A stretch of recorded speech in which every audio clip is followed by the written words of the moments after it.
One of the most fascinating things about you pre-NASA was the fact that you applied to the program 3 times and you were rejected 3 times because of your eyesight, and they said that they wouldn't accept Hmm. any medical procedure. And despite that, despite what most people would deem a clear defeat, you worked to naturally strengthen your eyesight and become eligible for the program.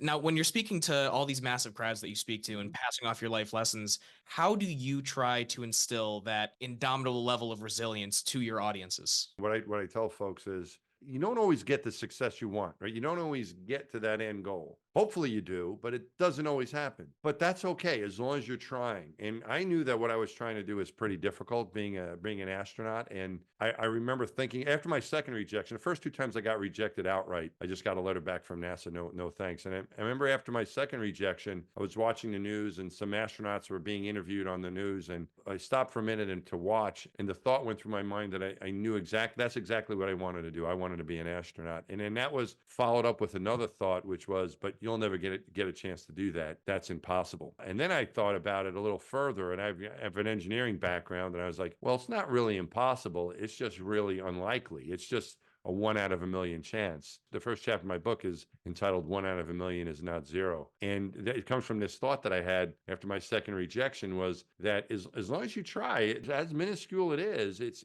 a non-zero outcome. It's a small number. 1 out of a million is 0.00001, but there's a one at the end of those zeros as long as you try. And the only way you know the outcome for sure is if you give up. Once you give up, that one turns into a zero, and you know what the outcome is going to be. You will not be successful, and you can't always control if you're going to be successful or not. You can control the effort, but not what that outcome is going to be. But you can certainly not give up. When I was faced with the eye problem, that was at my third time I got an interview with NASA, and that's when I failed that eye exam. That was a little bit different because I couldn't even apply again. They said they wouldn't even read my application. The eye exam failure at that time had never been overturned because it's just what you're able to see. And I don't know if now it's all different. Now LASIK is okay under certain conditions, and this is now almost 30 years ago, as it turns out, 28 years ago. But you're faced with the situation you can't even try. And to me, that was really a problem. Any of the other stuff they had to change your eyesight with medical procedure was not accepted. So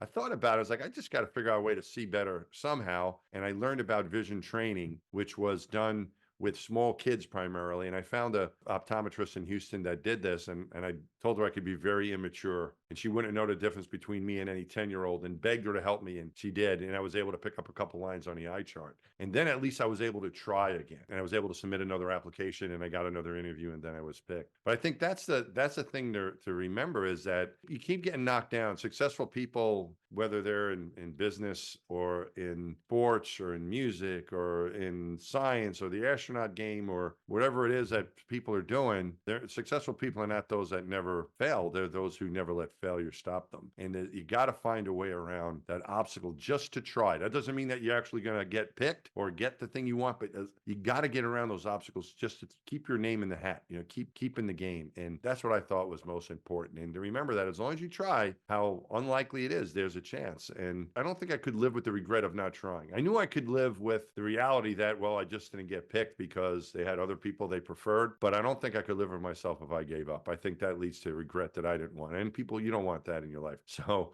you want to figure out a way to keep trying no matter what happens. Even if you get knocked down, just keep trying.